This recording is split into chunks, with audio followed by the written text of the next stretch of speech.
Subscribe करें हमारे YouTube channel को और बेल आइकन को प्रेस करें हमारे लेटेस्ट वीडियोस को देखने के लिए।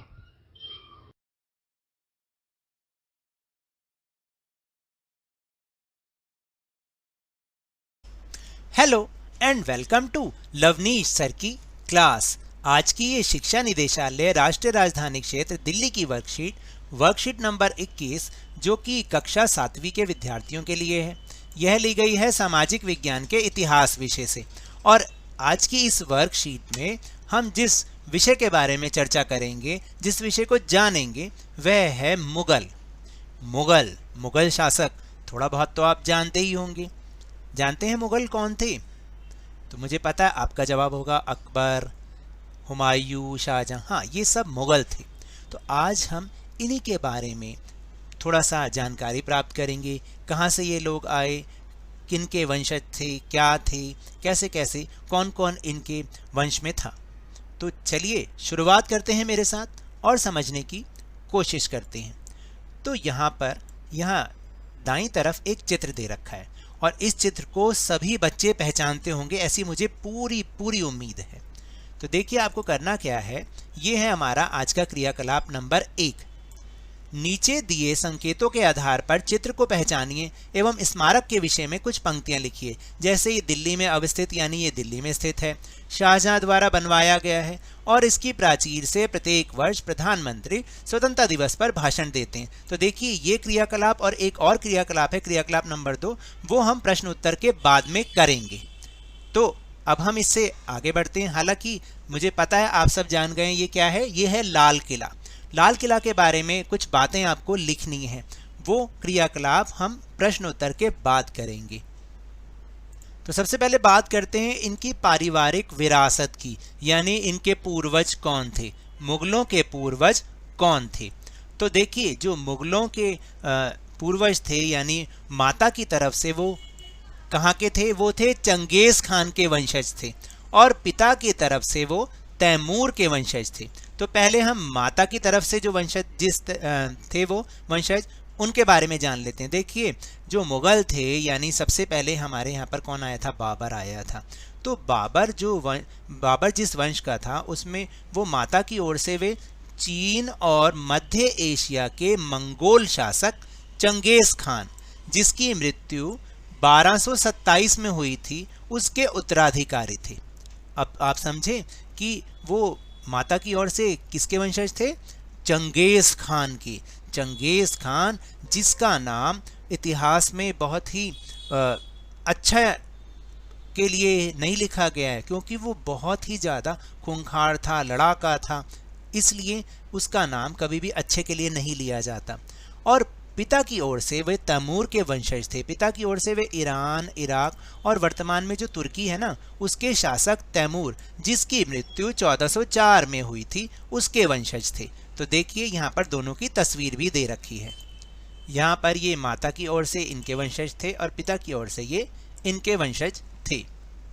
तो देखिए जैसे मैंने आपको बताया कि चंगेज खान का नाम किसी भलाई के लिए या अच्छाई के लिए कभी भी इतिहास में नहीं लिया जाता। तो इसलिए जो मुगल भी थे ना, वो अपने को मुगल या मंगोल कहलवाना पसंद नहीं करते थे, क्योंकि माता की ओर से तो वो मंगोल शासक चंगेज खान के ही वंशज थे ना, लेकिन फिर भी वो मंगोल कहलवाना अपने आप को पसंद नहीं करते थे, क्योंकि इसके बहुत सारे कारण थे। जैसे चंगेज खान से जुड़ी स्मृतियाँ सैकड़ों व्यक्तियों के नरसंहार से संबंधित थी। मैंने अभी आपको बताया कि उसने बहुत सारे लोगों को मौत के घाट उतारा हुआ था।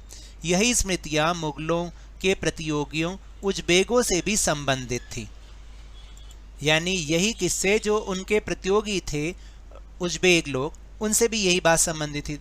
मुगल तैमूर के वंशज होने पर गर्व का अनुभव ज़्यादा करते थे, यानी पिता की ओर से जिसके वो वंशज थे उसका अनुभव, वो गर्व महसूस करते थे उनके वंशज कहलाना ज़्यादा, इसलिए क्योंकि उनके इन महान पूर्वजों ने 1398 में दिल्ली पर कब्जा कर लिया था। तो देखा, इसलिए वो गर्व महसूस करते थे, क्योंकि जो उनके पूर्वज थे उन्होंने दिल्ली पर 1398 में कब्जा कर लिया था, इसलिए। तो ये कारण था कि वो अपने आप को मंगोल नहीं कहलवाना चाहते थे। फिर इसके बाद अभी हम आज सिर्फ उनके नाम ही जानेंगे। प्रमुख मुगल शासक जो थे वो कौन कौन से थे और उनके जो है वंश आगे किस तरीके से बढ़ रहा था वो हम देखेंगे। तो सबसे पहले जो हमारे भारत में आए थे मुग़ल शासक वो था बाबर, जो कि 1526 से 1530 तक रहा। उसके बाद उसका बेटा हुमायूं 1530 से 1556 तक, फिर हुमायूं के बाद उसका बेटा अकबर जो कि 1556 से 1605 तक रहा।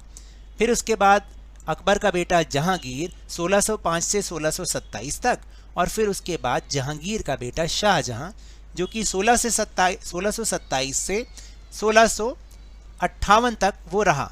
फिर इसके बाद औरंगज़ेब जो कि 1658 से 1707 तक रहा। तो कहने का मतलब है ये उनका वंश इस तरह से था, उनका वंश क्रम है ये, बाबर, फिर हुमायूं, फिर अकबर, फिर जहांगीर, उसके बाद शाहजहां और फिर औरंगज़ेब। तो देखा आपने किस तरीके से ये इनका वंशक्रम बना हुआ है। आप भी इसको इस तरह से ही याद कर लेंगे तो आपको बहुत फ़ायदा होगा। अब चलिए चलते हैं अपने क्रियाकलाप नंबर 2 पर, जो कि हम अभी प्रश्न के बाद करेंगे। यहाँ पे कुछ चित्र दे रखे हैं, इन चित्रों को पहचानना है और लिखा भी है कि अपने अध्यापक या परिवारजनों की सहायता से उपरोक्त चित्रों की पहचान कीजिए और इन स्मारकों के संदर्भ में अन्य जानकारी प्राप्त कीजिए। यानी आपको इन चित्रों को पहचानना है और देखना है कि कौन सी इमारत है और उनके बारे में फिर कुछ जानकारी, थोड़ी सी जानकारी आपको लिखनी है। तो देखिए ये जो पहली तस्वीर है ये है हुमायूं का मकबरा। क्या है? हुमायूं का मकबरा। दूसरी तस्वीर जामा मस्जिद की है। तीसरा तो आप जानते ही हैं ताजमहल है, और ये चौथा है जो है ये है बुलंद दरवाज़ा। इसके बारे में अभी हम जानकारी प्राप्त करेंगे। तो इससे पहले हम जानकारी प्राप्त करें ऊपर दी गई इमारतों के बारे में, पहले इस प्रश्न को देख लेते हैं। निम्नलिखित प्रश्नों के उत्तर दीजिए। प्रश्न 1 है कि मुगल स्वयं को मंगोलों की अपेक्षा तैमूर के वंशज कहलवाना क्यों पसंद करते थे? तो अभी अभी हमने इसका उत्तर जाना था। तो ये रहा उत्तर नंबर 1। मुगल अपने को मुगल या मंगोल कहलवाना इसलिए पसंद नहीं करते थे क्योंकि चंगेज़ खान से जुड़ी यादें सैकड़ों व्यक्तियों के नरसंहार से संबंधित थी। दूसरा पॉइंट, यही स्मृतियां मुगलों के प्रतियोगियों उज्बेगों से भी संबंधित थीं। और तीसरा, मुगल तैमूर के वंशज होने पर गर्व का अनुभव करते थे क्योंकि इसलिए उनके इस महान पूर्वजों ने 1398 में दिल्ली पर कब्जा कर लिया था इसलिए। तो पहले प्रश्न का उत्तर ये है। अब आपको समझ में आ गया ना कि मुगल अपने आप को मंगोल कहलवाना क्यों नहीं पसंद करते थे, बल्कि वो अपने आप को तैमूर के वंशज कहलवाना ज़्यादा गर्व महसूस करते थे इस चीज़ में। तो अब हम चलते हैं अपने क्रियाकलाप की ओर। तो सबसे पहले क्रियाकलाप 1, ये है तस्वीर किसकी? लाल किला की, और हमें अब लाल किला के बारे में थोड़ी सी जानकारी लिखनी है। तो देखिए हमें इसके बारे में क्या लिखना है। यह दिल्ली में स्थित है, इसे शाहजहां ने बनवाया था, इसकी ऊंचाई 33 मीटर है, इसका निर्माण लाल बलुआ पत्थर से हुआ है, और स्वतंत्रता दिवस के अवसर पर हमारे प्रधानमंत्री जी इसकी प्राचीर से तिरंगा झंडा फहराते हैं। तो ये हमें इन्फॉर्मेशन लाल किला के बारे में लिखनी है। चलिए अब चलते हैं क्रियाकलाप नंबर 2 पर। तो ये है क्रियाकलाप नंबर 2, जिसमें कुछ इमारतों की तस्वीर थी, उन्हें पहचानकर उनके बारे में हमें सूचनाएं एकत्रित करनी है। तो जो सबसे पहली तस्वीर थी क्रियाकलाप नंबर 2 की, वो था हुमायूं का मकबरा। चलिए अब हम इसके बारे में जानकारी प्राप्त करते हैं। तो देखिए मथुरा रोड यानी दिल्ली में ही मथुरा रोड और लोधी रोड की क्रॉसिंग के समीप स्थित बागीचे के बीच बना यह शानदार मकबरा भारत में मुगल वास्तुकला का पहला महत्वपूर्ण उदाहरण है। इसका निर्माण हुमायूं की मृत्यु के बाद 1565 ईस्वी में उसकी ज्येष्ठ विधवा बेगा बेगम ने करवाया था। 4 दीवारी के भीतर बने चौरस बगीचे सर्वाधिक देखने योग्य हैं। नहरों के साथ बने पैदल मार्ग, बीचों बीच स्थापित एकदम सटीक अनुपात वाले इस मकबरे के ऊपर दोहरे गुंबद शोभायमान है। 4 दीवारी के भीतर मुगल शासकों की कई कब्रें भी हैं, और यहीं वर्ष 1857 में लेफ्टिनेंट हडसन ने अंतिम मुगल बादशाह बहादुर शाह द्वितीय को गिरफ्तार किया था। तो ये है इसके बारे में जानकारी, ये है हुमायूं का मकबरा। अब दूसरी इमारत ये है जामा मस्जिद, जो कि दिल्ली में ही स्थित है। देखिए जामा मस्जिद दिल्ली में स्थित एक मस्जिद है और इसका निर्माण सन 1656 में हुआ था। यह मस्जिद लाल पत्थरों और संगमरमर की बनी हुई है। लाल किले से महज 500 मीटर की दूरी पर जामा मस्जिद स्थित है, जो भारत की सबसे बड़ी मस्जिद है। इस मस्जिद का निर्माण 1650 में शाहजहां ने शुरू करवाया था और इसे बनने में 6 वर्ष का समय और 10 लाख रुपए लगे थे। बलुआ पत्थर और सफेद संगमरमर से निर्मित इस मस्जिद में उत्तर और दक्षिण द्वारों से प्रवेश किया जा सकता है। तो ये थी जामा मस्जिद के बारे में जानकारी। फिर इसे तो हम सभी जानते हैं और पहचानते हैं, ये है हमारा ताजमहल।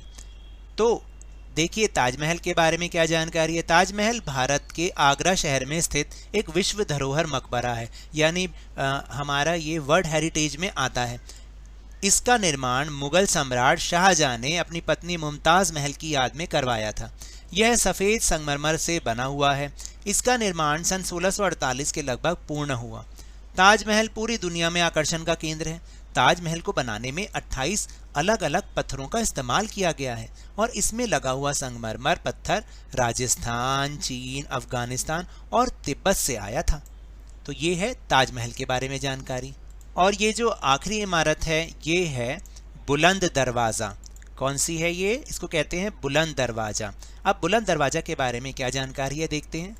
देखिए बुलंद दरवाज़ा भारत के उत्तर प्रदेश प्रांत में आगरा शहर से 43 किलोमीटर दूर फतेहपुर सीकरी नामक स्थान पर स्थित एक दर्शनीय स्मारक है। इसका निर्माण अकबर ने 1602 में करवाया था। बुलंद शब्द का अर्थ है महान या ऊंचा। अपने नाम को सार्थक करने वाले यह स्मारक विश्व का सबसे बड़ा प्रवेश द्वार है। हिंदू और फारसी स्थापत्य कला का अद्भुत उदाहरण होने के कारण इसे भव्यता के द्वार के नाम से भी जाना जाता है। 42 सीढ़ियों के ऊपर स्थित बुलंद दरवाजा 53.63 मीटर ऊंचा और 35 मीटर चौड़ा है। यह लाल बलुआ पत्थर से बना है जिसे सफेद संगमरमर से सजाया गया है और दरवाजे के आगे और स्तंभों पर कुरान की आयतें खुदी हुई हैं।